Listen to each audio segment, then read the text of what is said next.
Friends, welcome to my digital एक classes. तो आज हम पढ़ने जा रहे हैं एनसीईआरटी की 7 स्टैंडर्ड की बुक हमारा अतीत यानी हिस्ट्री। तो इसका हमारा फर्स्ट चैप्टर चालू है और ये नोट्स के जरिए मैं सिखा रही हूँ 1000 वर्षों के दौरान हुए परिवर्तन की पड़ताल। अरब भूगोलवेत्ता अल इदरीसी ने 1154 में बनाया था। यह जो नक्शा दिया गया है वो उसके द्वारा बनाए गए दुनिया के सब बड़े मानचित्र का हिस्सा है और भारतीय उपमहाद्वीप को दर्शाता है। इस समय चीज़ों की जानकारी का अभाव था और मानचित्र बनाने का तकनीक था, जिसके कारण ये मानचित्र उल्टा दर्शाया गया है। जो हमारा भारत का जो नक्शा है वो ऐसा था, यानी कि मैं ऐसे बता रही हूँ, जो ऐसे दिखता है ना हमारा नक्शा, जो ऐसे ऐसे है, ऐसे ऐसे जो भारत का नक्शा है ना अभी का, लेकिन उस समय में ऐसे दिखाया गया था, मानो कि उल्टा, ऐसे ऐसे ऐसे ऐसे उल्टा दिखाया गया था भारत का नक्शा।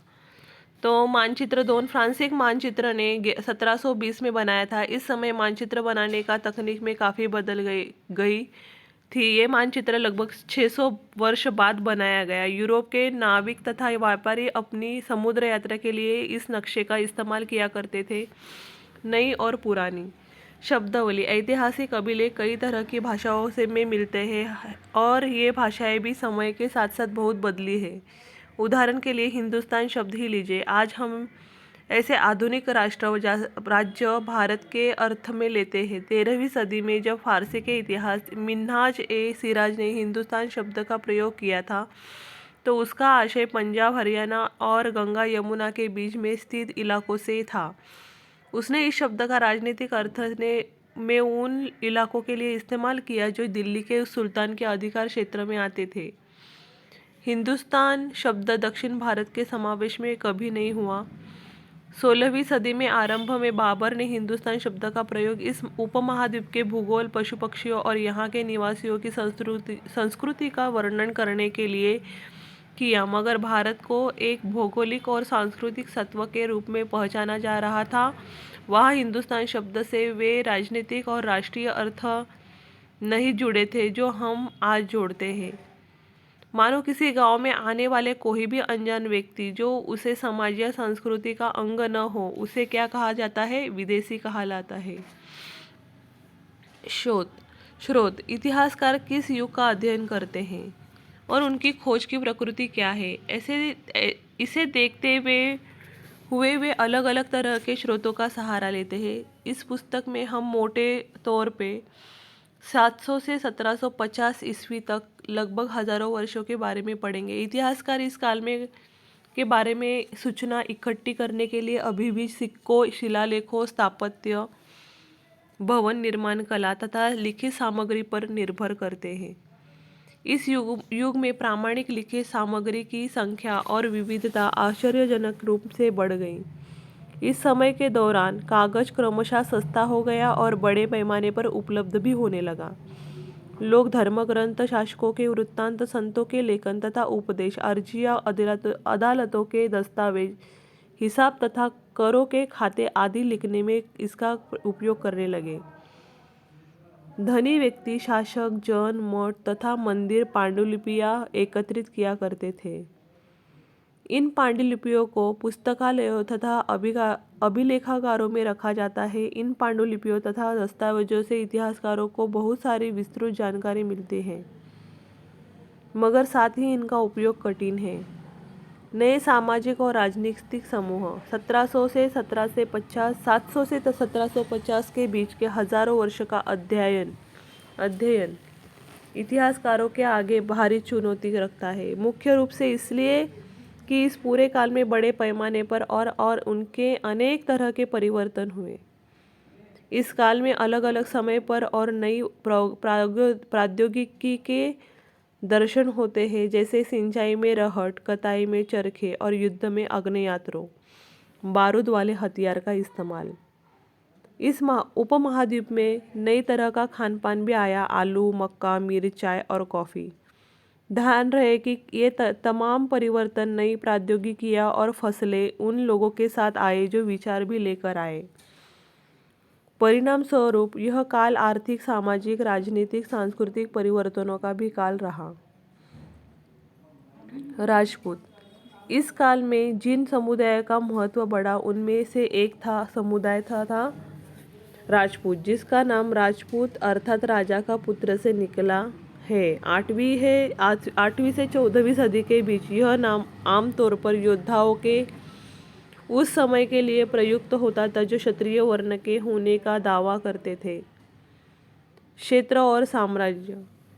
इस काल में राज्यों के अंतर्गत कई सारे क्षेत्र आ जाते थे। दिल्ली के सुल्तान गयाउद्दीन बलबन 1267 से लेकर 1287 तक की प्रशंसा में एक संस्कृत प्रशस्ति में उसे एक विशाल साम्राज्य का शासक बताया गया है,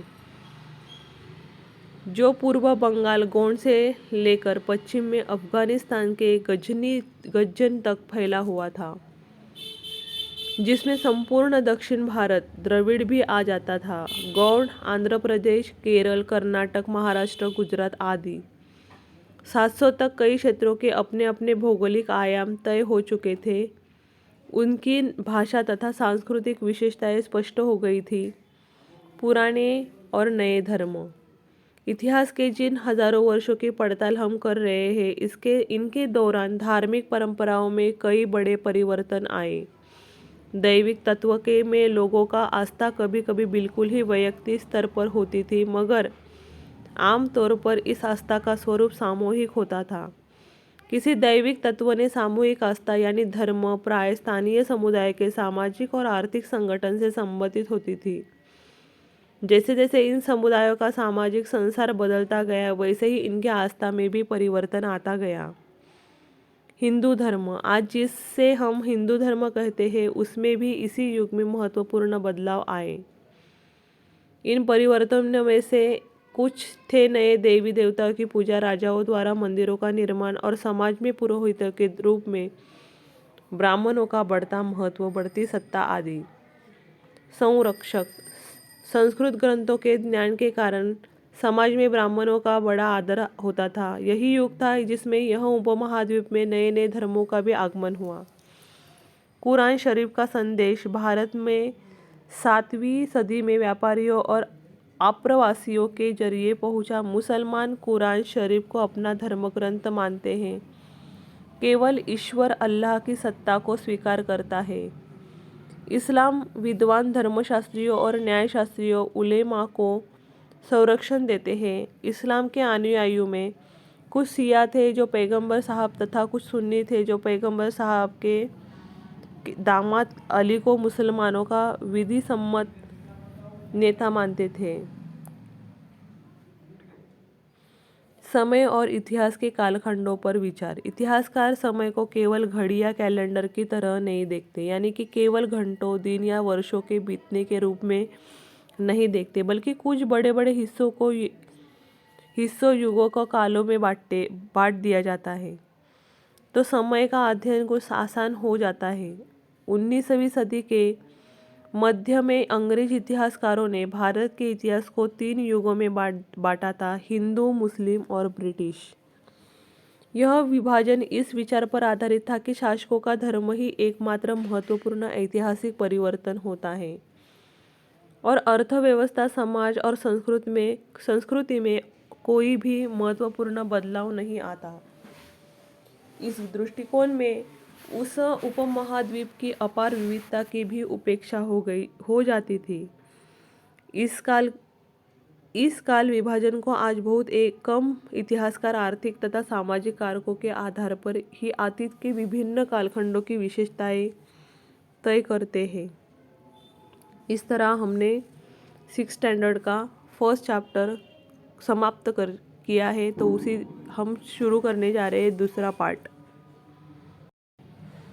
तो ये हमारा 6th स्टैंडर्ड का सेकेंड पार्ट है, नए राजा और उनके राज्य। 7वीं-12वीं शताब्दियों के प्रमुख राजवंश पाल, गुर्जर, प्रतिहार, राष्ट्रकूट, चालुक्य वंश, पल्लव वंश, चौहान, चोल वंश आदि।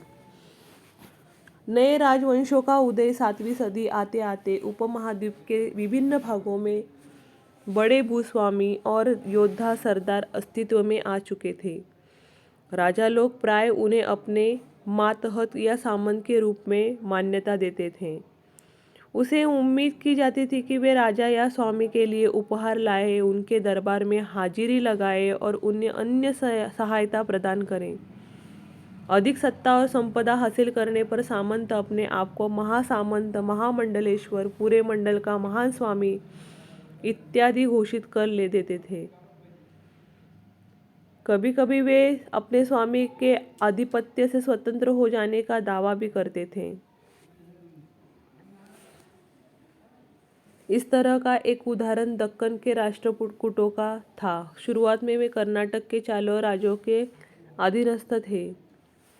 राज्य में प्रशासन, नए राजाओं में से कईयों ने महाराजाधिराज, राजाओं के राजा, त्रिभुवन चक्रवर्ती, 3 भुवनों का स्वामी और ऐसी तरह की अन्य भारी भरकम, साथ ही साथ किसान, व्यापारी तथा ब्राह्मणों के संगठन के साथ अपनी सत्ता की साझेदारी करते थे। प्रशस्तियाँ और भूमि अनुदान। प्रशस्तियों में से ऐसे ब्यौरे होते हैं जो शब्दशः सत्य नहीं भी हो सकते, लेकिन प्रशस्तियाँ हमें बताती है कि शासक खुद को कैसा दर्शाना चाहते थे। मिसाल के लिए शूरवीर विजयी योद्धा के रूप में वे विद्वान ब्राह्मणों द्वारा रची गई थी, जो अक्सर प्रशासन में मदद करते थे। राजा लोग प्राय ब्राह्मणों को भूमि दान अनुदान से पुरस्कृत करते थे। वे ताम्रपत्रों पर अभिलिखित होते थे जो भूमि पाने वाले को दिए जाते थे। धन के लिए युद्ध। प्रत्येक शासक राजवंश का आधार कोई क्षेत्र विशेष था। वे दूसरे क्षेत्रों पर भी नियंत्रण करने का प्रयास करते थे। एक विशेष रूप से वांछनीय क्षेत्र था गंगा घाटी के कनौज नगर। गुर्जर, प्रतिहार, राष्ट्रकूट और पाल वंशों के शासक सदियों तक कनौज के ऊपर नियंत्रण को लेकर आपस में लड़ते रहे। कौन देखो, गुर्जर, प्रतिहार, राष्ट्रकूट और पाल वंशों के शासक कनौज के ऊपर नियंत्रण को लेकर आपस में लड़ते रहे। चूँकि इस लंबी चली लड़ाई में 3 पक्ष थे, इसलिए इतिहासकारों ने प्राय इसकी चर्चा त्रिपक्षीय संघर्ष के रूप में की है। अफगानिस्तान में गजनी का सुल्तान महमूद 997-1030 तक शासन किया और अपने नियंत्रण का विस्तार मध्य एशिया के भागों, ईरान और उपमहाद्वीप के उत्तर पश्चिमी हिस्से तक किया। वह लगभग हर साल उपमहाद्वीप पर हमला करता था। निशाना थे संपन्न मंदिर, जिनमें गुजरात का सोमनाथ मंदिर भी शामिल था। महमूद जो धन उठा ले गया, उसका बहुत बड़ा हिस्सा गजनी के एक वैभवशाली राजधानी के निर्माण में खर्च हुआ। अल बेरूनी किताब अल हिंद में सुल्तान महमूद का लेखा जोखा लिखा है। चाह मानो चौहान पृथ्वीराज चौहान ने, जिसके सुल्तान महमूद गोरी नामक अफगान शासक को 1191 में हराया, लेकिन दूसरे ही साल 1192 में उसके हाथों हार गया। देखो क्या हुआ कि किताब अल हिंद ने में सुल्तान महमूद का लेखा जोखा लिखा है। चौहान पृथ्वीराज चौहान ने, जिसने सुल्तान महमूद गोरी अफगान शासक को हराया, लेकिन दूसरे ही साल यानी 1192 में उसके हाथों हार गया। किसके? महमूद गोरी के हाथों पृथ्वीराज चौहान हार गया। चोल राज्य। कावेरी डेल्टा में मुट्टरियार नाम से प्रसिद्ध एक छोटे से मुखिया परिवार की सत्ता थी। वे कांचीपुरम में पल्लव राजाओं के मातहत थे। उरईयार के चोल वंशीय प्राचीन मुखिया परिवार के विजयालय ने 14वीं सदी के मध्य में मुट्टरियारों को हराकर डेल्टा पर कब्जा जमाया। उसने वहां तंजावुर शहर और निशुंभ सुधीनी देवी का मंदिर बनवाया। दक्षिण और उत्तर के पांड्यन और पल्लव के इलाके इस राज्य का हिस्सा बना लिए गए। राजराज प्रथम, जो सबसे शक्तिशाली चोल शासक माना जाता है, 985 में राजा बना और उसी ने इनमें से ज़्यादातर क्षेत्रों पर अपने नियंत्रण का विस्तार किया। राजराज के पुत्र राजेंद्र प्रथम ने उसकी नीतियों को जारी रखा। उर्रेयूर के तंजावुर तक भव्य मंदिर और कांस्य मूर्ति कला। राजेंद्र प्रथम द्वारा बनवाए गए तंजावुर और गंगे कोंड चोलपुरम के बड़े मंदिर स्थापत्य और मूर्तिकला की दृष्टि से एक चमत्कार है। चोल मंदिर अक्सर अपने आसपास विकसित होने वाला बस्ती के केंद्र बन गए। ये शिल्प उत्पादन के केंद्र थे। मंदिर सिर्फ पूजा आराधना के साथ नहीं थे, वे आर्थिक, सामाजिक और सांस्कृतिक जीवन में केंद्र भी थे। कृषि और सिंचाई। चोलों की इस उपलब्धियां कृषि में हुए एक नए विकास के माध्यम से संभव हुई। साम्राज्य का प्रशासन। किसानों की बस्तियां जो उर कहलाती थी, सिंचित खेती के बहुत समृद्ध हो गई थी। इस तरह के गांवों के समूहों को नाडु कहा जाता था। ग्राम परिषद और नाडु न्याय करने और कर वसूलने जैसे कई प्रशासकीय कार्य करते थे। वेल्लाल जाति के धनी किसानों को केंद्रीय चोल सरकार की देखरेख में नाडु के कामकाज में अच्छा नियंत्रण हासिल था। उनमें से कई धनी भूस्वामियों को चोल राजाओं ने सम्मान के रूप में मुवेद वेलन, 3 राजाओं के अपनी सेवाएं प्रदान करने वाला वेलन किसान, यानी देखो, इनमें से कई धनी भूस्वामियों को चोल राजाओं ने सम्मान के रूप में मुवेदन वेलन यानी 3 राजाओं को अपनी सेवा प्रदान करने वाला वेलन का किसान और ईआर प्रधान यानी जैसी उपाधियां दी और उन्हें केंद्र में महत्वपूर्ण राजकीय पद सौंपे। ब्राह्मणों को समय समय पर भूमि अनुदान या ब्रह्मदेय प्राप्त हुआ। परिणाम स्वरूप कावेरी घाटी और दक्षिण भारत के दूसरे हिस्सों में ढेरों ब्राह्मण बस्तियां अस्तित्व में आई। नगरम के नाम से ज्ञात व्यापारियों के संघ की भी अक्सर शहरों में प्रशासनीय कार्य संपादित करते थे। इस तरह हमारा नए राज और उनके राज्य, ये पाठ समाप्त हो चुका है। अब हम पढ़ने जा रहे हैं पाठ 3। तो अब हम पढ़ रहे हैं 6th स्टैंडर्ड का पाठ 3, दिल्ली के सुल्तान। तुर्कों का आक्रमण। अब अलाउद्दीन गजनवी वंश का संस्थापक, तुर्क राज्य सुबुक्तगिन, भारत पर आक्रमण करने वाला प्रथम तुर्क शासक महमूद गजनी, सुल्तान की उपाधि धारण करने वाला प्रथम तुर्क शासक मुहम्मद घोरी, भारत में तुर्की राज्य का संस्थापक। देखो क्या क्या उसको देखो, महमूद गजनी जो है सुल्तान की उपाधि धारण करने वाला प्रथम शासक था। कौन? महमूद गजनी। और मुहम्मद घोरी जो था भारत में तुर्की राज्य का संस्थापक था।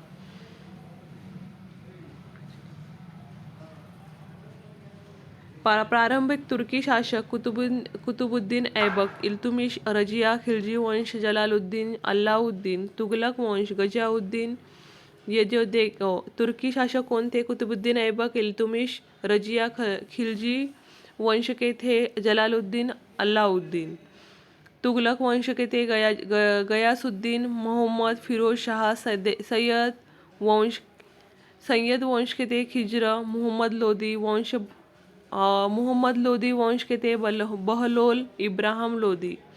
13वीं सदी के आरंभ में दिल्ली सल्तनत की स्थापना हुई और इसके साथ दिल्ली एक ऐसी राजधानी में बदल गई जिसका नियंत्रण इस उपमहाद्वीप के बहुत बड़े क्षेत्र पर फैला था। दिल्ली के सुल्तानों के बारे में जानकारी कैसे? अभिलेखों, सिक्कों और स्थापत्य भवन निर्माण कला के माध्यम से काफ़ी सूचना मिलती है, मगर और भी महत्वपूर्ण वे इतिहास, तारीख, एकवचन, तवारीख, बहुवचन है जो सुल्तानों के शासनकाल में प्रशासन भी भाषा फारसी में लिखे गए थे। तवारीख के लेखक सचिव, प्रशासक, कवि और दरबारियों जैसे सुशिक्षित व्यक्ति होते थे जो घटनाओं का वर्णन भी करते थे और शासकों को प्रशासन संबंधी सलाह भी देते थे। वे न्याय संघ शासन के महत्व पर बल देते थे। सैनिकों को वेतन दिया जाता था। किसान भी राजस्व तभी चुकाते थे जब वे खुशहाल और प्रसन्न हो। जन्म सिद्ध अधिकार। जन्म के आधार पर विशेषाधिकार का दावा। उदाहरण के लिए लोग मानते थे कि कुलीन व्यक्तियों को कुछ खास परिवार में जन्म लेने के कारण शासन करने का अधिकार विरासत में मिलता है। मिन्हाज ए सिराज, ईश्वर ने जो आदर्श समाज व्यवस्था बनाई है उसके अनुसार महिलाओं को पुरुषों के अधीन होना चाहिए। दिल्ली सल्तनत का विस्तार। 13वीं शताब्दी के आरंभिक वर्षों में दिल्ली के सुल्तानों का शासन गैरिसनों, रक्षक सैनिकों की टुकड़ियाँ के निवास के लिए बने मजबूत किलेबंद शहरों से परे शायद ही कभी फैला हो। शहरों के संबंध लेकिन उनसे दूर भीतरी प्रदेशों पर उनका नियंत्रण न करके के बराबर था और इसलिए उन्हें शासक सामग्री, रसद और आदि के लिए व्यापार, कर या लूटमार पर भी निर्भर रहना पड़ता था। दूसरा विस्तार सल्तनत की बाहरी सीमा पर हुआ। 12वीं सदी के आखिर दशक में बनी कुव्वत अल इस्लाम मस्जिद तथा उसकी मीनारें। यह जामा मस्जिद दिल्ली के सुल्तानों द्वारा बनाए गए सबसे पहले शहर में स्थित है। इतिहास में इस शहरों का देहली एक कुहना पुराना शहर खा गया है। इस मस्जिद का विस्तार इल्तुमिश और अलाउद्दीन खिलजी ने किया। मीनार तीन सुल्तानों कुतुबुद्दीन ऐबक, इल्तुमिश और फिरोज शाह तुगलक द्वारा बनवाई गई है। मीनार जो है तीन सुल्तानों कुतुबुद्दीन ऐबक, इल्तुमिश और फिरोज शाह तुगलक द्वारा बनवाई गई है। मस्जिद यह अरबी का शब्द है जिसका शाब्दिक अर्थ ऐसा स्थान जहाँ मुसलमान अल्लाह की आराधना से सजदा, घुटने और माथा टेक कर करते हैं। जामा मस्जिद या मस्जिद ए जामी वह मस्जिद होती है जहाँ अनेक मुसलमान एकत्र होकर साथ साथ नमाज पढ़ते हैं। नमाज की रस्म के लिए एक विद्वान पुरुष को इमाम नेता के रूप में चुना जाता है। इमाम शुक्रवार की नमाज के दौरान धर्मोपदेश खुतबा भी देता है। नमाज के दौरान मुसलमान मक्का की तरह मुंह करके खड़े होते हैं। मक्का की ओर की दिशा को किबला कहा जाता है। खिलजी और तुगलक वंश। दिल्ली सल्तनत जैसे विशाल साम्राज्य के समेकन के लिए विश्वसनीय सूबेदारों तथा प्रशासकों की जरूरत थी। दिल्ली के आरंभिक सुल्तान विशेषकर इल्तुमिश सामंतों और जमींदारों के स्थान पर अपने विशेष गुलामों को सूबेदार नियुक्त करना अधिक पसंद करते थे। इन गुलामों को फारसी में बदंगा कहा जाता है तथा इन्हें सैनिक सेवा के लिए खरीदा जाता था। उन्हें राज्य के कुछ बहुत ही महत्वपूर्ण राजनीतिक पदों पर काम करने के लिए बड़ी सावधानी से प्रशिक्षित किया जाता था। वे चूंकि पर पूरी तरह अपने मालिक पर निर्भर होते थे, इसलिए सुल्तान भी विश्वास करके उन पर निर्भर हो सकते थे। सेना नायकों को भिन्न भिन्न आकार के इलाकों के सूबेदार के रूप में नियुक्त किया। ये इलाके इक्ता कहलाते थे और इन्हें संभालने वाले अधिकारी इक्तेदारों या मुक्ति कह जाते थे। देखो, सेना नायक को भिन्न भिन्न आकार के इलाकों के सूबेदार के रूप में नियुक्त किया जाता। इस इलाके को इक्ता कहा जाता और इसे संभालने वाले अधिकारियों को मुक्ति कहते थे। मुक्ति का फर्ज था सैनिक अभियानों का नेतृत्व करना और अपने इक्तों के कानून और व्यवस्था बनाए रखने। अपनी सैनिक सेवाओं के बदले वेतन के रूप में मुक्ति अपने इलाकों के से राजस्व की वसूली किया करते थे। राजस्व के रूप में मिली रकम सर ही वे सैनिकों को भी तनख्वाह देते थे। उस समय 3 तरह के कर थे। पहला था कृषि पर जिसे खराज कहा जाता था और किसान की उपज का लगभग 50% था। दूसरा मवेशियों पर तथा तीसरा था घरों पर। अफ्रीकी देश। मोरक्का में 14वीं सदी में भारत आए यात्री इब्न बतूता ने बतलाया है कि सरदार की रक्षा व्यवस्था के बारे में। दिल्ली सल्तनत ने 1526 में तक दिल्ली तथा आगरा पर सैयद तथा लोधी वंशों का राज्य था। इसके बाद धीरे धीरे छोटे छोटे शक्तिशाली शासकों के उदय हुआ, जैसे अफगान, राजपूत, शेरशाह सूरी और मुगल साम्राज्य। इस तरह हमने दिल्ली के सुल्तान के बारे में 3 में पढ़ लिए हैं। तो हम अब पढ़ने जा रहे हैं पाठ चौथा। देखो, ये पाठ चौथा है मुगल साम्राज्य। बाबर 1526 में से लेकर 1530 तक। 1526 में पानीपत के मैदान में इब्राहिम लोदी एवं उसके अफगान समर्थकों को हराया। 1526 के खानुआ में राणा सांग राजपूत और उनके समर्थकों का हराया और दिल्ली और आगरा में मुगलक नियंत्रण स्थापित किया। किसने किया? इब्राहिम लोदी ने। हुमायूं 1530 से लेकर 1540। पिता की वसीयत में एक प्रांत मिला। शेर खान ने हुमायूं को 1539 में चौसा में और 1540 में कनौज में पराजय किया। किसने?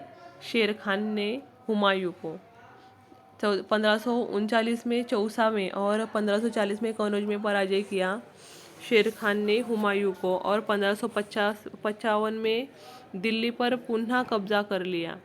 किसने? शेर खान ने। अकबर 1556 से लेकर 16 से 5 तक 13 वर्ष की अल्पायु में अकबर सम्राट बना। 1556 से लेकर 1570 में मध्य मालवा और गोंडवाना में सैन्य अभियान चलाए और रणथंभौर पर कब्जा कर लिया। 1570 से 1585 में मध्य सैनिक अभियान किया। गुजरात, बंगाल, बिहार, उड़ीसा में अभियान चलाए। 1585 से 16 से 5 के मध्य अकबर में के साम्राज्य का विस्तार किया। उत्तर पश्चिम कांधार, कश्मीर, काबुल, दक्कन, अहमदनगर। जहांगीर 1605 से लेकर 1627 तक। जहांगीर ने अकबर के सैन्य अभियानों को बढ़ाया। मेवाड़ के सिसोदिया शासक अमर सिंह ने मुगलों की सेवा स्वीकार की। इसके बाद सिखों, अहमों और अहमदनगर के खिलाफ अभियान चलाए गए जो पूर्णतः सफल नहीं हुए। Incoming voice call from I. Jahangir ने अकबर के सैन्य अभियानों को आगे बढ़ाया। मेवाड़ के सिसोदिया शासक अमर सिंह ने मुगलों की सेवा मेवाड़ के सिसोदिया शासक के अमर सिंह ने मुगलों की सेवा स्वीकार की। इसके बाद सिखों, अहमों और अहमदनगर के खिलाफ अभियान चलाए गए जो पूर्णतः सफल नहीं हुए।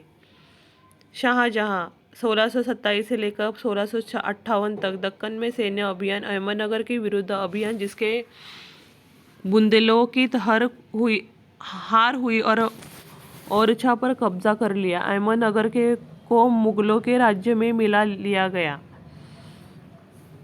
शाहजहां औरंगजेब अब देखेंगे औरंगजेब 1658 से 1707 तक। उत्तर पूर्व में अहोमों की पराजय हुई। मारवाड़ के राजपूतों ने मुगलों के खिलाफ विद्रोह किया। इसका कारण था कि उनकी आंतरिक राजनीति और उत्तराधिकारी के मुसलों में मुगलों का हस्तक्षेप। मराठा सरदार शिवाजी के विरुद्ध मुगल अभियान प्रारंभ में सफल रहे। उसके बाद मुगल साम्राज्य 16वीं सदी के उत्तरार्ध इन्होंने दिल्ली और आगरा के अपने राज्य का विस्तार शुरू किया और 17वीं शताब्दी में लगभग संपूर्ण महाद्वीप पर अधिकार प्राप्त कर लिया। उन्होंने प्रशासन के ढांचे तथा शासन संबंधी जो विचार लागू किए वे उनके राज्य के पतन के बाद भी टिके रहे। आज भारत के प्रधानमंत्री स्वतंत्रता दिवस पर मुगल शासकों के निवास स्थान दिल्ली के लाल किले की प्राचीर से राष्ट्र को संबोधित करते हैं। मुगल कौन थे? मुगल 2 शासक वंशों के वंशज थे। माता पिता और वे मंगोल शासक चंगेज खान जो चीन और मध्य एशिया के कुछ भागों पर राज करता था। उत्तराधिकारी थे। पिता की ओर से वे ईरान, इराक एवं वर्तमान तुर्की के शासक तैमूर जिसकी मृत्यु 1404 में हुई वे वंशज थे। परंतु मुगल अपने को मुगल या मंगोल कहलवाना पसंद नहीं करते थे। ऐसा इसलिए था क्योंकि चंगेज ने जुड़ी स्मृतियों सैकड़ों व्यक्तियों के न संहार से संबंधित थी। यही स्मृतियाँ मुगलों के प्रतियोगी या उज़्बेकों से संबंधित थी। दूसरी तरफ मुगल तैमूर के वंशज होने पर गर्व का अनुभव करते थे।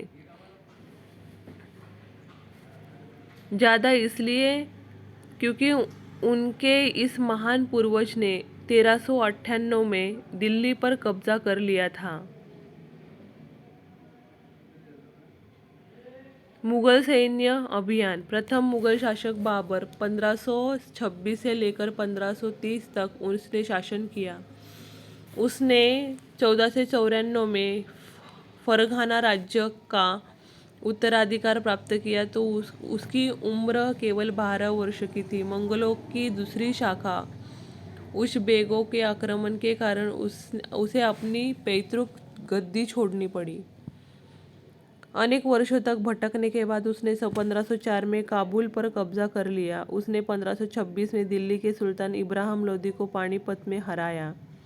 किसने? मुगल शासक बाबर ने सुल्तान इब्राहिम लोदी को हराया और दिल्ली और आगरा को अपने कब्जे में कर लिया। 16वीं शताब्दी में बाबर ने पहली बार पानीपत के लड़ाई में युद्धों के तोप और गोलीबार का इस्तेमाल किया। उत्तराधिकारी की मुगल परंपराएं। मुगल ज्येष्ठाधिकारी के नियम के में विश्वास नहीं करते थे, जिनमें ज्येष्ठ पुत्र अपने पिता के राज्य का उत्तराधिकार होता था। इसके विपरीत उत्तराधिकारी में वे सहदायाद के मुगल और तैमूर वंशों की प्रथा को अपनाते थे, जिसमें उत्तराधिकारी का विभाजन समस्त पुत्रों में कर दिया जाता था। मुगलों के वंश अन्य शासकों के साथ संबंध। मुगलों ने उन शासकों के विरुद्ध लगातार अभियान किए जिन्होंने उनकी सत्ता को स्वीकार करने से इनकार कर दिया। जब मुगल शक्तिशाली हो गए तो अन्य कई शासकों ने स्वेच्छा से उनकी सत्ता स्वीकार कर ली। राजपूत इसका एक अच्छा उदाहरण था।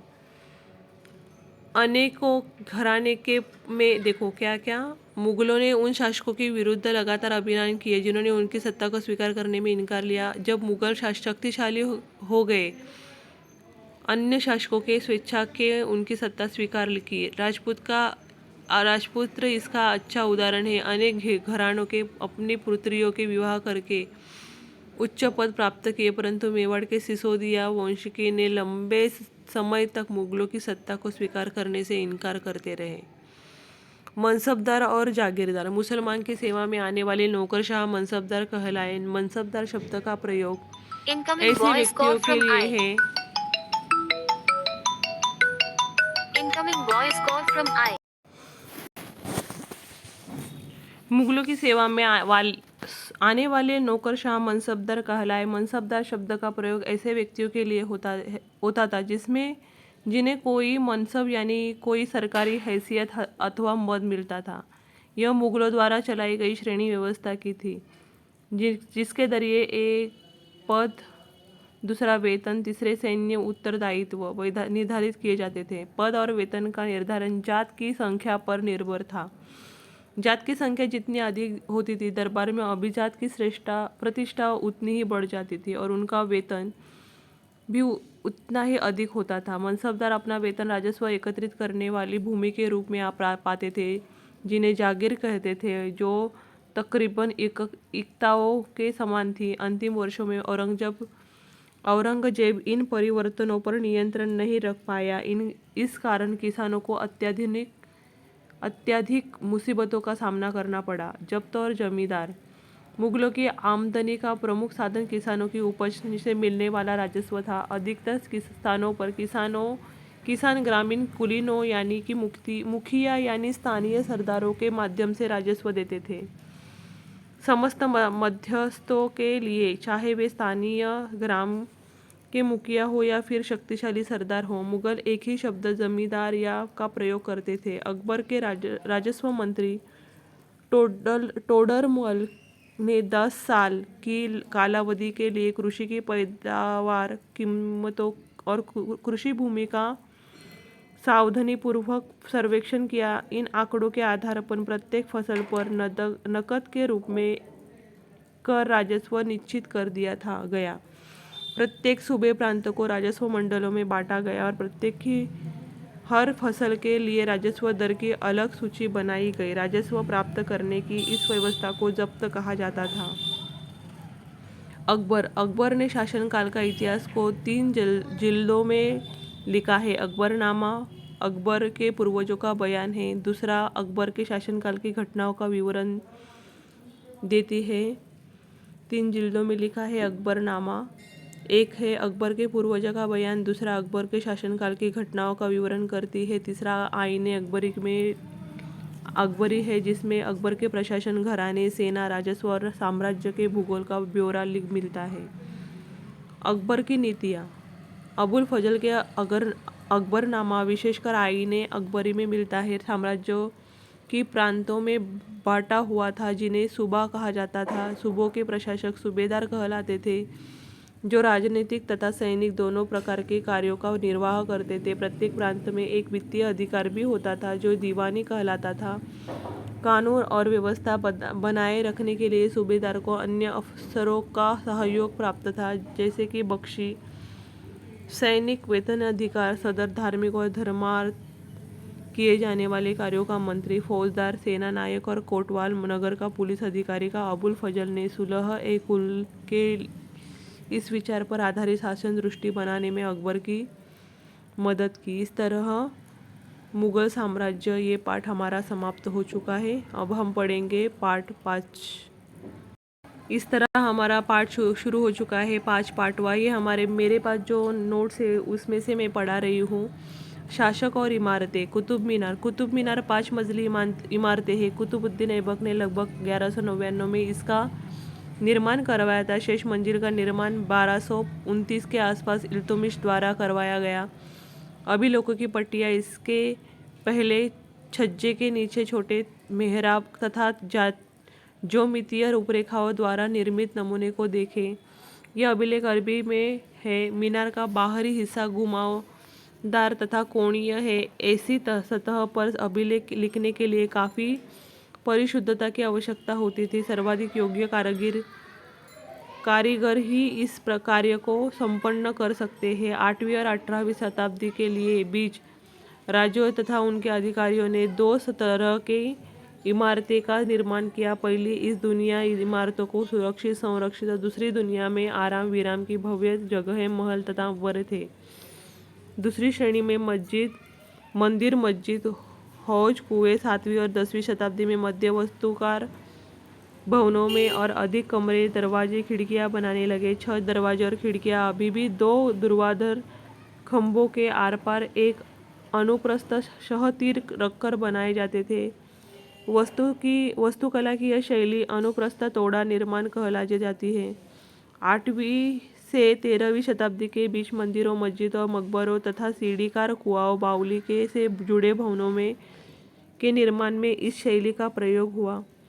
12वीं शताब्दी में 2 प्रौद्योगिकीय एवं शैली संबंधी परिवर्तन दिखाई पड़ने लगते हैं। एक, दरवाजों और खिड़कियों के ऊपर की अधिसंरचना और भार कभी कभी मेहराबों पर डाल दिया जाता है। वास्तुकला का यह चापाकार रूप था।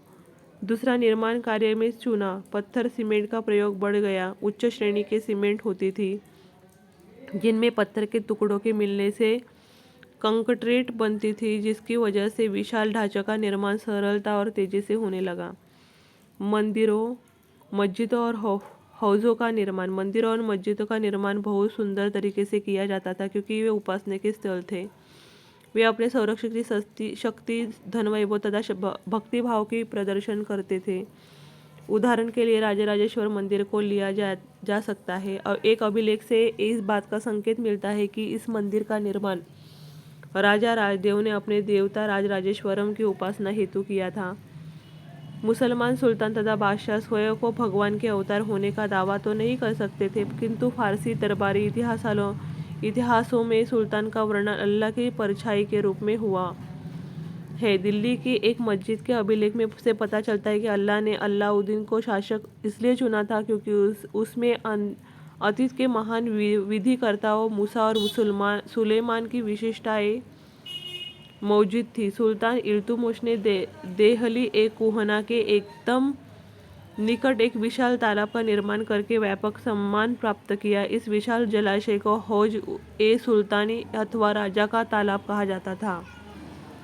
बाग, मकबरे तथा किले। मुगलों के अधीन वास्तुकला और अधिक जटिल हो गई। बाबर, हुमायूं, अकबर, जहांगीर और विशेष रूप से शाहजहां साहित्य तथा कला वास्तु में व्यक्तिगत रुचि लेते थे। अपनी आत्मकथा में बाबर ने औपचारिक बागों की योजनाएं और उनके बनाने में अपनी रुचि का वर्णन किया है। अक्सर ये बाग दीवार से घिरे होते थे तथा 4 समान हिस्सों में बांटे होने के कारण 4 बाग कहलाते थे। 4 बाग बनाने की परंपरा अकबर के समय से शुरू हुई। कुछ सर्वाधिक सुंदर 4 बागों को कश्मीर, आगरा और दिल्ली में जहांगीर और शाहजहां ने बनवाया था। अकबर के शासनकाल में कई तरह के वास्तुकलात्मक नवाचार हुए। हुमायूं के मकबरे में सबसे पहली बार दिखने वाला केंद्रीय गुंबद, जो बहुत ऊंचा था, और ऊंचा मेहराबदार प्रवेश द्वार पच्छक मुगल वास्तुकला के महत्वपूर्ण रूप बन गए। हुमायूं का मकबरा 1562 से 1571 के बीच निर्मित इस स्मारक का निर्माण लाल बलुआ पत्थर से हुआ था तथा इसके किनारे सफ़ेद संगमरमर के से बने थे। शाहजहां के शासनकाल के दौरान मुगल वास्तुकला के विभिन्न तत्व एक विशाल सद्भावपूर्ण संश्लेषण में मिला गए। विशेष रूप में से आगरा और दिल्ली में सार्वजनिक और व्यक्तिगत सभा हेतु समारोह कक्षा, दीवान ए खास और दीवान ए आम की योजना बनाई जाती थी। शासन के आरंभिक वर्षों में शाहजहां की राजधानी आगरा थी। इस शहर में विशिष्ट वर्गों ने अपने घेरों का निर्माण यमुना नदी के तटों पर करवाया था। शाहजहां ने अपने शासन की भव्यतम वास्तुकलात्मक उपलब्धि ताजमहल के नक्शे में नदी तट बाग की योजना अपनाई। आगरा का ताजमहल का निर्माण 1643 में पूरा हुआ। क्षेत्र व साम्राज्य 8वीं और 18वीं शताब्दियों के बीच जब आपकी निर्माण संबंधी गतिविधियों में बढ़ोतरी हुई तो विभिन्न क्षेत्रों के बीच विचारों का भी पर्याप्त आदान प्रदान हुआ। विशाल साम्राज्यों के निर्माण के विभिन्न क्षेत्रों को उनके शासन के अधीन ला दिया। इस तरह हमने शासक और इमारतें, ये पाठ 5वां हमारा समाप्त हो चुका है। अब हम पढ़ने जाएंगे पाठ 6वां।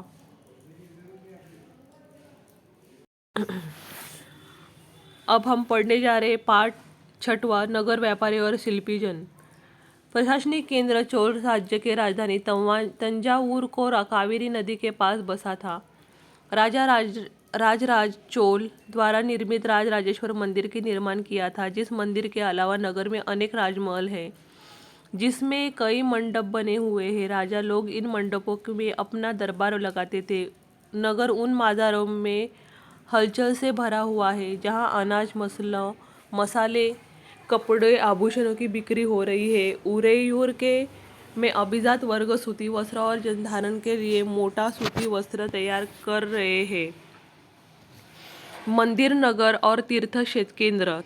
तंजावुर मंदिर नगर नगरीकरण का एक अत्यंत महत्वपूर्ण प्रतिरूप प्रस्तुत करते हैं। मंदिर अक्सर समाज और अर्थव्यवस्था दोनों के लिए ही अत्यंत प्रक्रिया है। शासक विभिन्न देवी देवताओं के प्रति अपना भक्तिभाव दर्शाने के लिए मंदिर बनाते थे। मंदिर के कर्ता धर्ता मंदिर के धन को व्यापार एवं सहकारी में लगाते थे। धीरे धीरे समय के साथ बड़ी संख्या में पुरोहित, पुजारी, कामगार, शिल्पी, व्यापारी आदि मंदिर तथा उसके दर्शनार्थियों एवं तीर्थयात्रियों की आवश्यकताओं को पूरा करने के लिए मंदिर के आसपास बसते गए। गुजरात, सोमनाथ, तमिलनाडु, कांचीपुरम तथा मदुरै, आंध्र प्रदेश, तिरुपति है।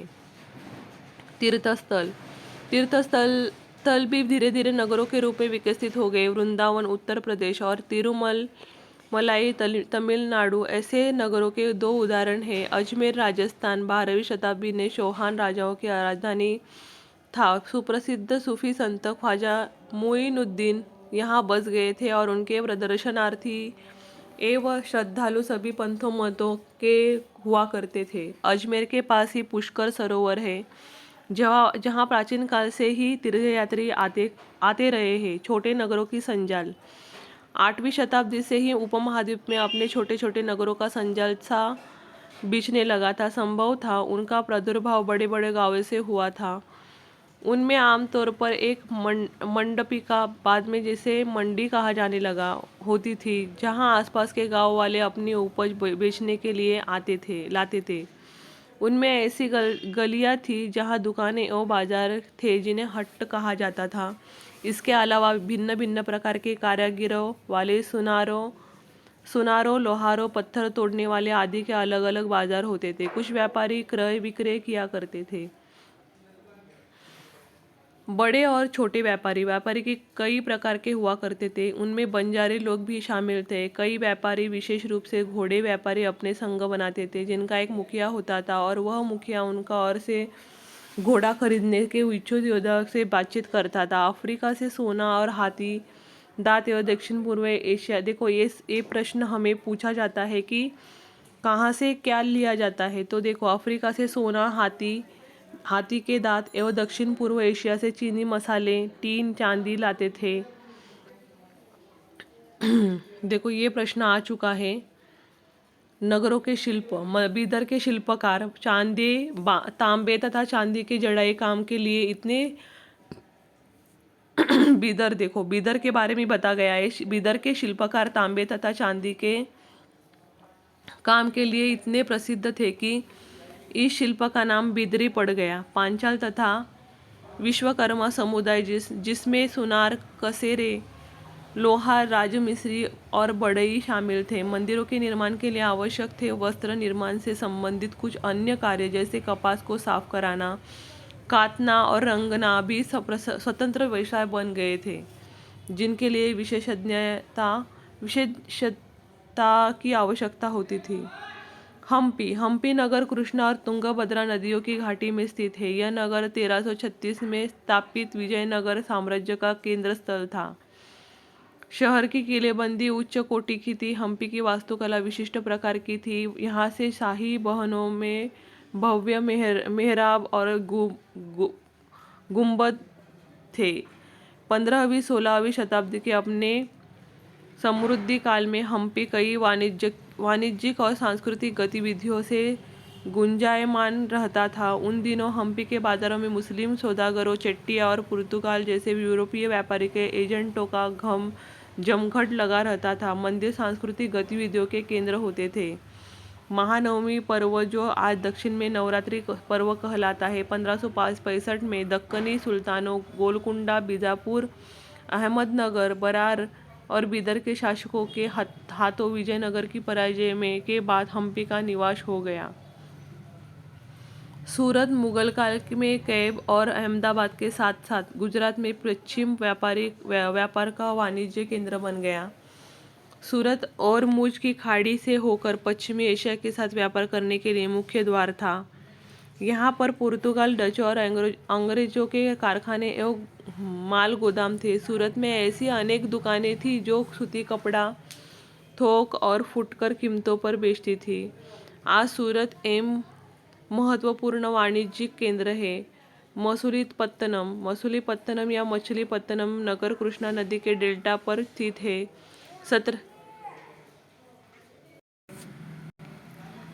नए नगर और व्यापारी 16 और 17वीं शताब्दियों में यूरोप के देश व्यापारिक उद्देश्यों से मसालों और कपड़ों की तलाश में लगे हुए थे। 18वीं शताब्दी में मुंबई, कलकत्ता और मद्रास नगरों का उदय हुआ, जो आज प्रमुख महानगर हैं। वास्को दी गामा 15वीं शताब्दी में यूरोप नाविकों द्वारा समुद्री मार्ग खोजने के अभूतपूर्व कार्य किए गए।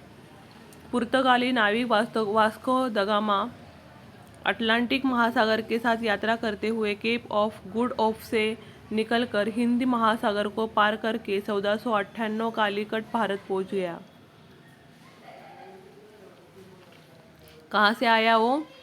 केप ऑफ गुड होप से निकलकर हिंदी महासागर को पार करके भारत पहुंचा।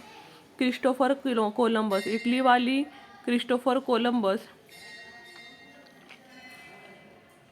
1492 में वेस्ट इंडिया पहुंच गया। इटली वासी क्रिस्टोफर कोलंबस 1492 में वेस्ट इंडीज पहुंच गया। इस तरह नगर, व्यापारी और शिल्पी जन के बारे में हमने पार्ट 6 में पढ़ लिया। तो अब हम पढ़ेंगे पार्ट 7वां। तो ये है पार्ट 7वां, जनजातियाँ, खानाबदोश और एक जगह से बसे हुए समुदाय। जनजातीय समाज अलबत्ता दूसरे तरह के समाज की उस समय मौजूद थे। उपमहाद्वीप के कई समाज ब्राह्मणों से डरा सूझे गए सामाजिक नियमों और कर्म कांडों को नहीं मानते थे और न ही वे कई असमान वर्गों में विभाजित थे।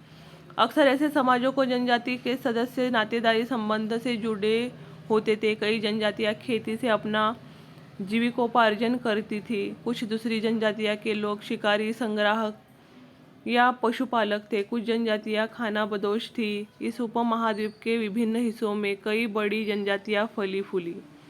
जनजातीय लोग कौन थे? समकालीन इतिहासकारों और मुसाफिरों के जनजातियों के बारे में बहुत कम जानकारी दी है। जनजातीय लोग भारत के लगभग हर क्षेत्र में पाए जाते थे। इनका इलाका और प्रभाव समय के साथ साथ बदलता रहता था। पंजाब में खोखर जनजाति 13वीं 14वीं सदी में के दौरान बहुत प्रभावशाली थी। देखो, पंजाब में खोखर जनजाति 13वीं 14वीं सदी के दौरान बहुत प्रभावशाली थी। यह बाद में गख्खर लोग ज़्यादा महत्वपूर्ण हो गए। उन मुखिया कमाल खान गख्खर को बादशाह अकबर ने मनसबदार बनाया था। उत्तर पश्चिम में एक और विशाल एवं शक्तिशाली जनजाति थी बलोच। ये लोग अलग अलग मुखिया गडरिये की जनजाति रहते थे। उपमहाद्वीप के सुदूर उत्तर पूर्वी भाग भी नागा, अहोम और कई दूसरी जनजातियों का पूरी तरह प्रभुत्व था। बिहार और झारखंड में 12वीं सदी तक चेर सरदार शाहियों का उदय हो चुका था। कर्नाटक और महाराष्ट्र की पहाड़ियाँ, कोली, बराद तथा भीलों की बड़ी जनजाति पश्चिमी और मध्य भारत में फैली हुई थी। मौजूदा छत्तीसगढ़, मध्य प्रदेश, महाराष्ट्र और आंध्र प्रदेश में गौड़ लोग बड़ी तादाद में फैले हुए थे। देखो, कौन से चेर सरदार शाहियों का उदय हुआ कब? झारखंड में 12वीं सदी में। बिहार और झारखंड में चेर सरदार शाहियों का उदय हुआ। कर्नाटक और महाराष्ट्र में पहाड़ी कोली हुए। बराद तथा भीलों की बड़ी जनजाति पश्चिमी और मध्य भारत में फैली हुई थी। वैसे ही मौजूदा छत्तीसगढ़, मध्य प्रदेश, महाराष्ट्र, आंध्र प्रदेश में गौड़ बड़ी तादाद में फैले हुए थे। खानाबदोश और घुमंतू लोग कैसे रहते थे? खानाबदोश चरवाह अपने जानवर के साथ दूर दूर घूमते थे। उनका जीवन दूध और अन्य पशुचारी उत्पादों पर निर्भर था। वे खेती, हर गृहस्थ से अनाज, कपड़े और ऐसी चीज़ों के लिए ऊन, घी इत्यादि का विनिमय भी करते थे। बंजारा लोग सबसे महत्वपूर्ण व्यापारी खानाबदोश थे। उनका कारवा तांडा कहलाता था। कई पशुचारी मवेशी और घोड़ों जैसे जानवरों को पालने पोसने पर और निर्भर करते थे। बदलता समाज, नई जनजातियाँ और श्रेणियाँ। जैसे जैसे अर्थव्यवस्था और समाज की ज़रूरतें बढ़ती गई, नए हुनर वाले लोगों की आवश्यकता पड़ी। वर्णों के भीतर छोटी छोटी जातियाँ उभरने लगी। उदाहरण के लिए ब्राह्मणों के बीच नई जातियाँ सामने आई। दूसरी और कई जनजातियाँ और सामाजिक समूहों को जाति विभाजित समाज में शामिल कर लिया गया और उन्हें जातियों का दर्जा दे दिया गया। वर्ण की बजाय जाति समाज के संगठन का आधार बनी। 11वीं और 12वीं सदी तक आते आते क्षत्रिय के लिए बीच नए राजपूत गोत्रों की ताकत में काफ़ी इजाफा हुआ। राज्यों की उत्पत्ति जनजातीय लोगों के बीच हुए सामाजिक बदलाव से गहराई संबंधित है। नज़दीक से एक नज़र। गोंड लोग गोंडवाना नामक विशाल वन प्रदेश में रहते थे। वे स्थानांतरित कृषि अर्थात जगह बदल कर खेती करते थे। विशाल गोंड जनजाति कई छोटे छोटे कुलों में भी बांटी हुई थी। प्रत्येक कुल का अपना राजा राय होता था। या जिस समय दिल्ली के सुल्तानों की ताकत घट रही थी, उसी समय कुछ बड़े गोंड राज्य छोटे गोंड सरदारों पर हावी होने लगे। गढ़कटंगा के गोंड राज्य में 70,000 गांव थे। यह एक समृद्ध राज्य था। गोंड सरदारों को अब राजपुत्रों के रूप में मान्यता प्राप्त करने की चाहत हुई। अहोम लोग मौजूदा म्यांमार से आकर 13वीं सदी में ब्रह्मपुत्रा घाटी से आ बसे। उन्होंने भूस्वामी लोगों की पुरानी राजनीतिक व्यवस्था का दमन करके नए राज्य की स्थापना की। 16वीं सदी के दौरान उन्होंने कोच हाजो यानी 1581 में के राज्यों को अपने राज्य में मिला लिया। उन्होंने कई अन्य जनजातियों को भी अधीन कर लिया। अहोमों ने एक बड़ा राज्य बनाया और इसके लिए 1530 के में ही इतने वर्षों पहले आग्नेय अस्त्रों का इस्तेमाल किया। 1660 तक आते आते वो उच्च स्तरीय बारूद और तापों का निर्माण करने में सक्षम हो गए थे। ओहम समाज कुलों में विभाजित था, जिन्हें खेल कहा जाता था। शुरुआत में ओहम लोग अपने जनजातीय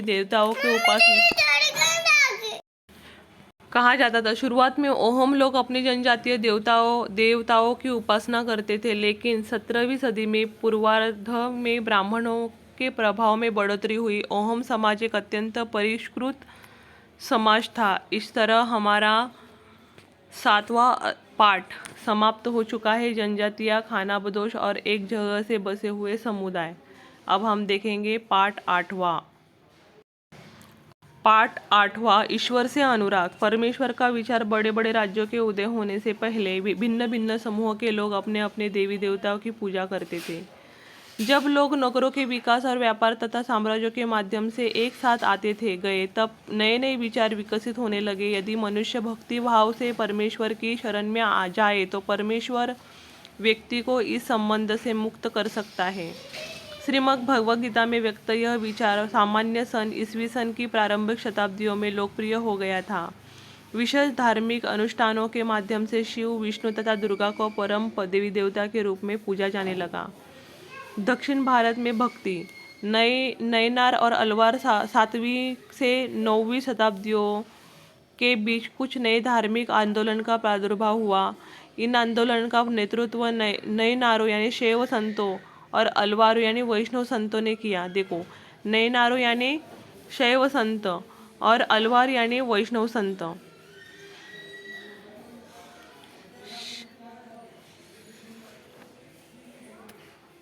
ये संत सभी जातियों के थे, जिन्हें पुलैया और पनार जैसी अस्पृश्य समझी जाने वाली जातियों के लोग भी शामिल थे। वे बौद्ध जैनों के कटु आलोचक थे और शिव तथा विष्णु के प्रति सच्चे प्रेम को मुक्ति का मार्ग बताते थे। उन्होंने संगम साहित्य में समाहित प्यार के और शूरवीरता के आदर्शों को अपना भर कर भक्ति के मूल्यों के में अपना उनका समावेश किया था।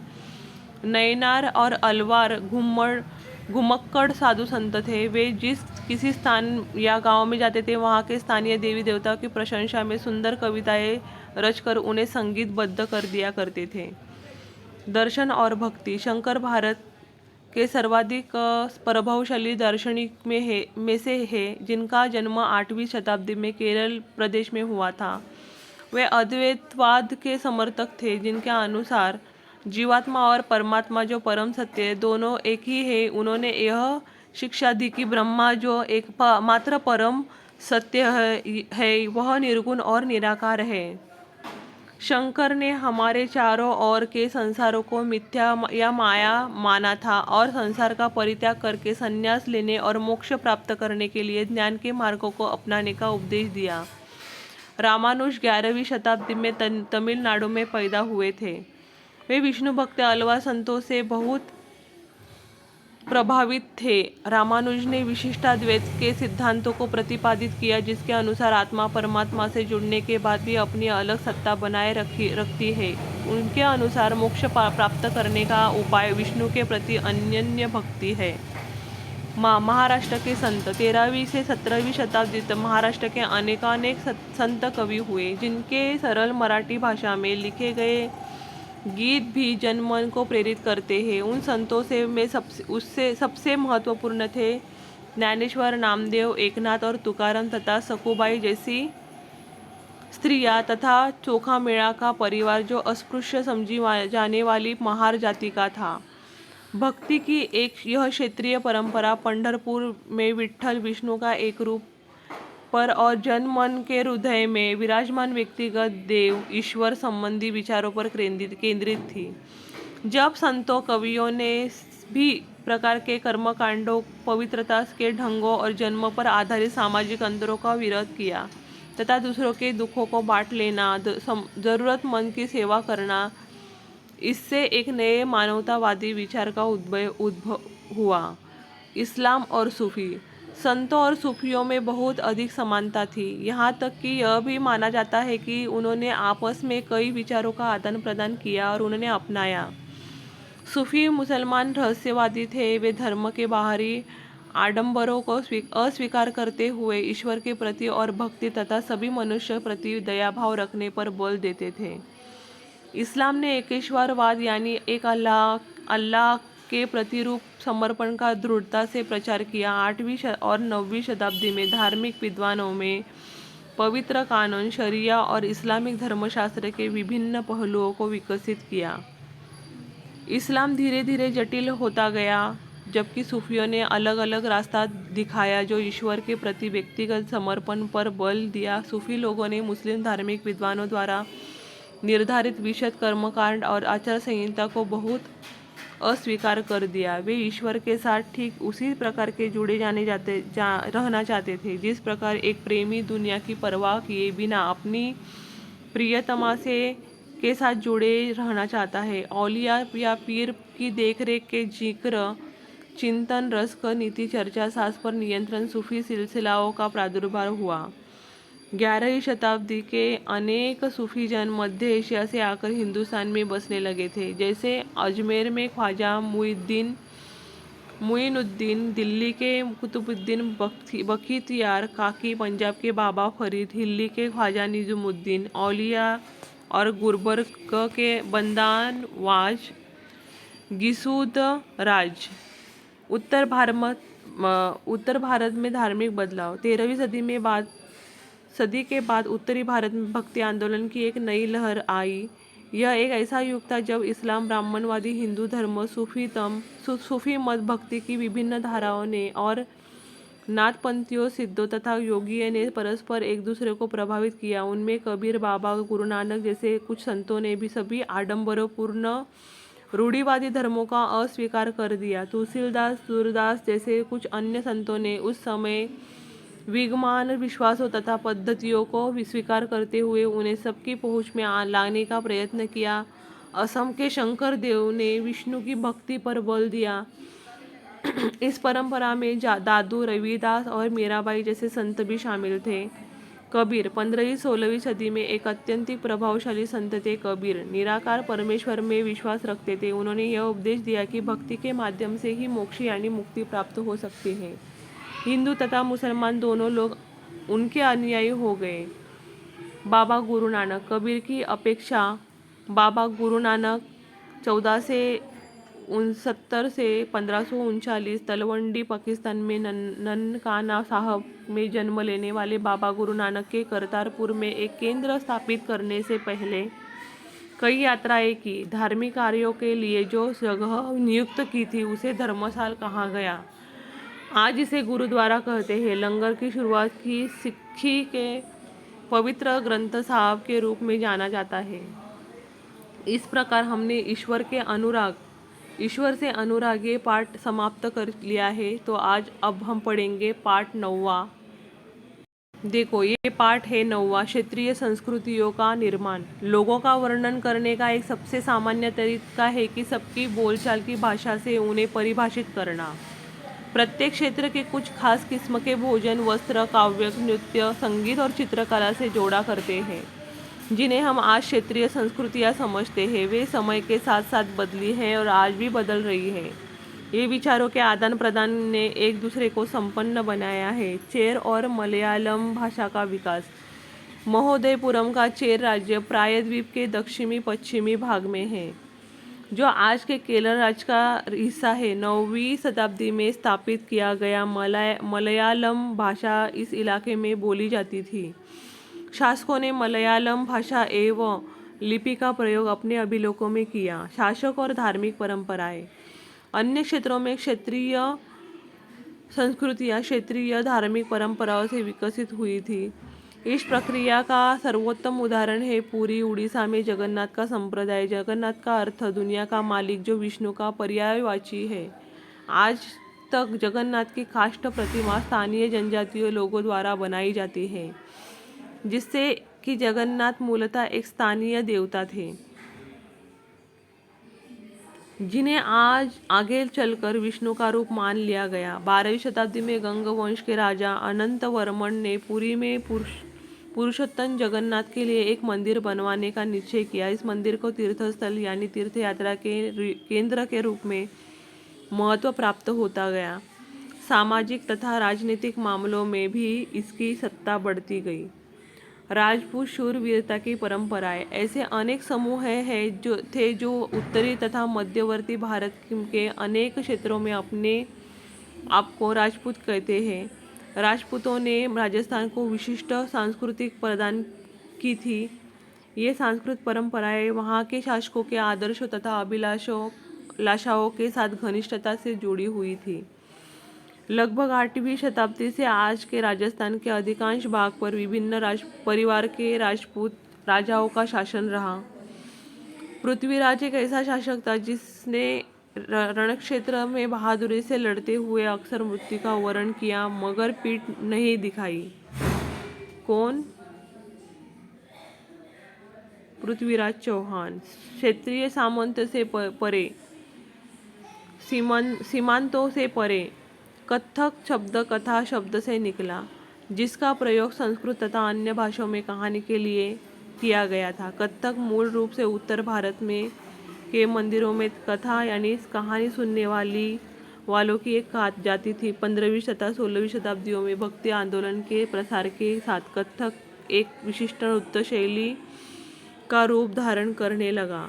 राधा कृष्ण के पौराणिक के रूप में आख्यान लोक नाट्य प्रस्तुत किए जाते थे, जिन्हें रासलीला कहा जाता था। इसकी प्रस्तुति में किलष्ट तथा दूत पद संचालन, उत्तम वेशभूषा तथा कहानियों के प्रस्तुतिकरण एवं अभिनय पर जोर दिया जाने लगा।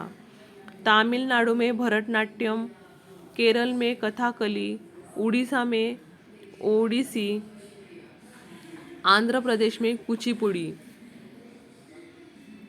संरक्षकों के लिए चित्रकला एक अन्य परंपरा की जो कई रीतियों से विकसित हुई वह थी लघु चित्रों की परंपरा। लघु चित्र छोटे आकार के चित्र होते हैं जिन्हें आमतौर पर जल रंगों से कपड़े या कागज पर चित्रित किया जाता है। प्राचीनतम लघु चित्र ताड़पत्रों अथवा लकड़ी की तख्तियों पर चित्रित किए गए थे। इनमें से सर्वाधिक सुंदर जो पश्चिम भारत में पाए गए जैन ग्रंथों को सचित्र बनाने के लिए प्रयोग किए गए थे। मुगल बादशाह ने कुशल चित्रकारों को संरक्षण प्रदान किया था जो प्राथमिक रूप से इतिहास और काव्य को पांडुलिपियां चित्रित करते थे। ये पांडुलिपियां आमतौर पर चटक रंगों से चित्रित की जाती थी और उनमें के दृश्य लड़ाई तथा शिकार के दृश्य और सामाजिक जीवन के अन्य पहलू चित्रित किए जाते थे। अक्सर उपहार के तौर पर चित्रों का आदान प्रदान किया जाता था। स्मरण रहे कि ये साधारण स्त्री पुरुष की बर्तनों, दीवारें, कपड़ों, फर्श आदि पर अपनी कलाकृतियां चित्रित करते थे।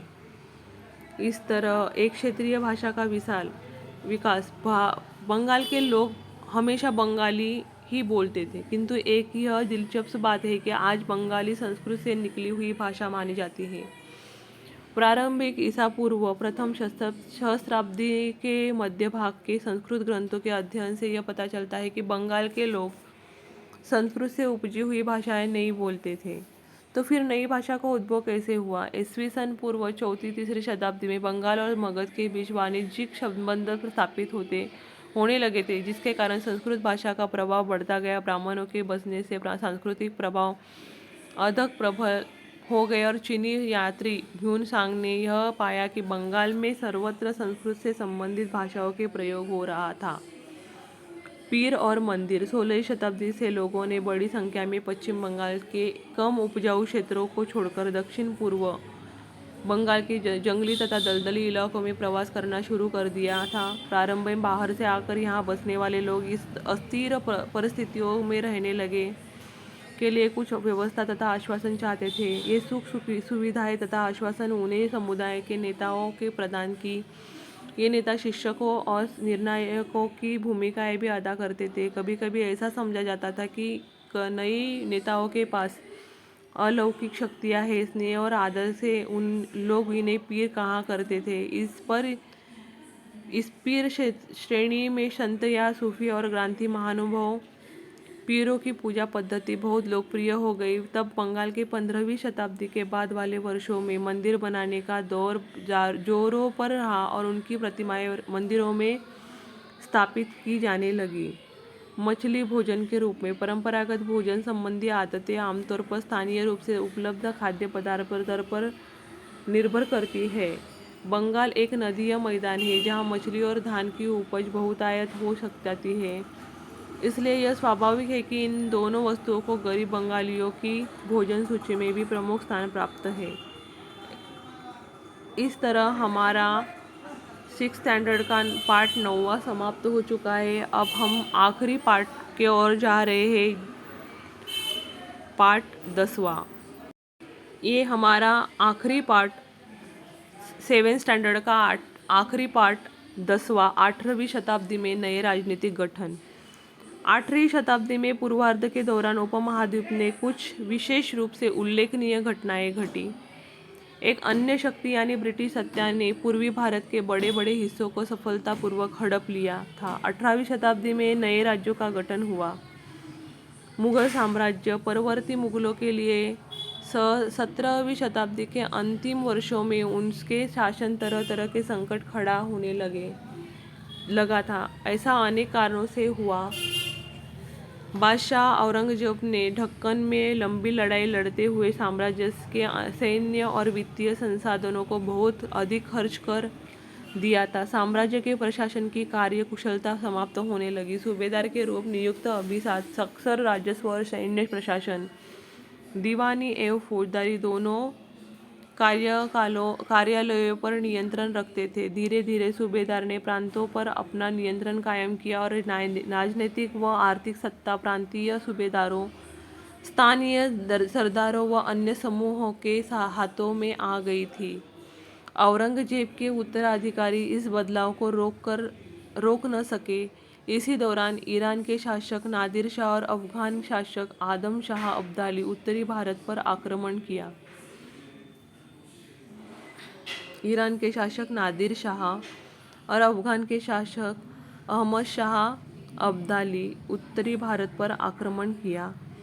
इन नए राज्यों का उदय मुगल सम्राटों की सत्ता के पतन के साथ साथ बड़े प्रांतों के सूबेदारों और बड़े जमींदारों ने उपमहाद्वीप मुगल सम्राटों की सत्ता के पतन के साथ साथ बड़े प्रांतों के सूबेदार और बड़े जमींदारों के उपमहाद्वीप के विभिन्न भागों में अपनी शक्ति और प्रबल बना ली।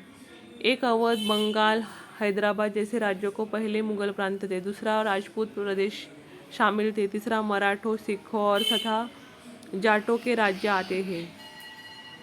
पुराने मुगल प्रांतों से जिन उत्तराधिकारी राज्यों का उद्भव हुआ उनमें से 3 प्रमुख राज्य प्रमुख थे। हैदराबाद पहला था। हैदराबाद निजाम उल मुल्क आसफ जाह 1724 से 1748 जिसने हैदराबाद राज्य की स्थापना की थी, मुगल बादशाह फर्रुख शख्सियर के साथ का एक अत्यंत शक्तिशाली सदस्य था।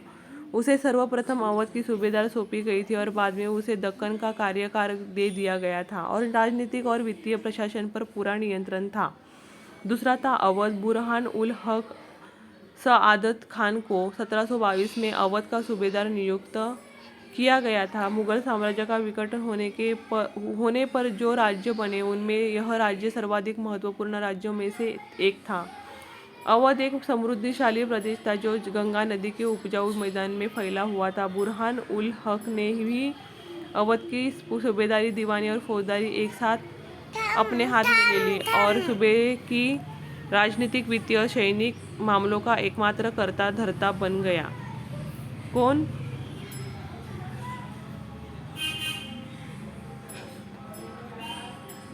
बुरहान उल हक। बंगाल तीसरा है बंगाल। मुर्शिद कुली खान के नेतृत्व में बंगाल के धीरे धीरे मुगल नियंत्रण से अलग हो गया। मुर्शिद कुली खान बंगाल के नायब थे, यानी कि प्रांत के सूबेदार के प्रति नियुक्त थे और राज्य के राजस्व प्रशासन पर अपना नियंत्रण जमाया। राजपूत की वतन जागीरी। बहुत से राजपूत घराने, विशेष रूप से अंबर और जोधपुर के राजघराने मुगल व्यवस्था में विशिष्टता के साथ सेवारत कर रहे थे। बदले में उन्हें अपनी वतन जागीरे पर पर्याप्त स्वायत्तता का आनंद लेने की अनुमति मिली हुई थी। आज़ादी हासिल करना। सिख 17वीं शताब्दी के दौरान सिख एक राजनीतिक समुदाय के रूप में संगठित हो गए। इससे पंजाब के क्षेत्रीय राज्य निर्माण को बढ़ावा मिला। गुरु गोविंद ने 1699 में खालसा पंथ की स्थापना से पूर्व और उसके पश्चात राजपूत और मुगल शासकों के खिलाफ कई लड़ाइयाँ लड़ी। 18वीं शताब्दी में कई योगी नेताओं के नेतृत्व में सिख ने अपने आप को पहले जत्थों में और बाद में मिसलों में संगठित किया। इन जत्थों और मिसलों को संयुक्त सेनाएं दल खालसा कहलाती थी।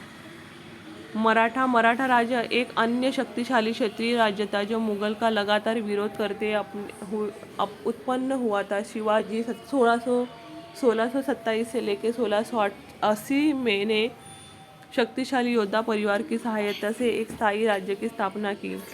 शिवाजी ने प्रायद्वीप मुगलों को चुनौती देने के लिए इस सैन्य बल का प्रयोग किया। शिवाजी की मृत्यु के पश्चात पेशवा अपनी सेवाएं देते रहे।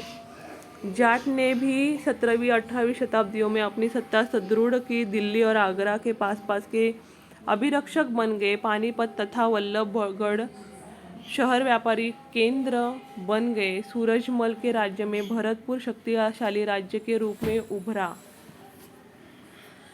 इस तरह हमारा 7th स्टैंडर्ड का इतिहास, हमारा अतीत यानी हिस्ट्री समाप्त हो चुका है।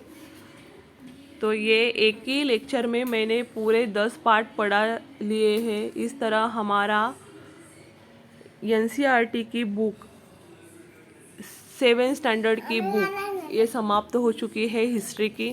अभी हम अगला मेरा लेक्चर रहेगा ए स्टैंडर्ड का हमारा अतीत। तो अगर आपको ये मेरा पूरा वीडियो आप देखो, क्योंकि इसमें से कई सारे क्वेश्चन CTT में पूछे गए हैं और इसमें से ही अब हमें आने वाले पेपर में हमें इसी में से ही क्वेश्चन दिखाई देंगे। तो ये पूरा वीडियो देखना ना भूलें और जुड़े रहे इस चैनल के साथ, क्योंकि CTT के अभी और सारे वीडियो मैं डालने जाऊंगी, क्योंकि हमें क्वेश्चन पेपर भी देखने हैं और ए स्टैंडर्ड की हिस्ट्री और ज्योग्राफी भी देखने हैं। थैंक यू, कीप वॉचिंग और चैनल को सब्सक्राइब करें।